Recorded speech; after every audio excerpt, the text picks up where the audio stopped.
91:10 சொல்லுகிறது, பொல்லாப்பு உனக்கு நேரிடாது, வாதையும் கூடாரத்தை அணுகாது.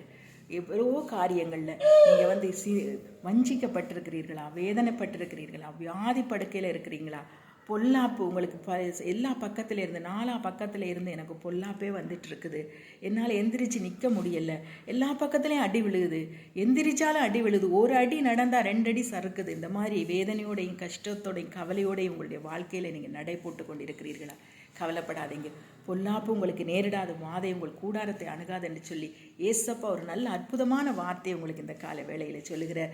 உங்களுடைய பொல்லாப்புகள் எந்த விதமாக இருந்தாலும் சரி, எவ்வகையானதாக இருந்தாலும் சரி, அதன் மத்தியில் ஏசப்பா எனக்கு உதவி செய்யுங்கன்னு நீங்கள் சொல்லும்போது, அவரை நம்பும் போது, அவரை விசுவாசித்து காத்திருக்கும் போது நிச்சயமாய் வெற்றி கிட்டும், நிச்சயமாய் ஜெயத்தை கொடுப்பார். உங்களுடைய வியாதி படுக்கைகள்லேருந்து அவர் மாற்றுவார். உங்களுடைய எல்லா நெருக்கங்கள்ல இருந்தும், எல்லா இடுக்கண்கள்ல இருந்தும் அவர் உங்களை வெளியே கொண்டு வருவார். நம்பிக்கையோடு காத்திருங்க, நம்பிக்கை மட்டும் உற்றாதீங்க. மனிதர்களை எவ்வளவோ நம்புறீங்க, ஏமாந்து போய் திரும்ப திரும்ப நம்புறீங்க.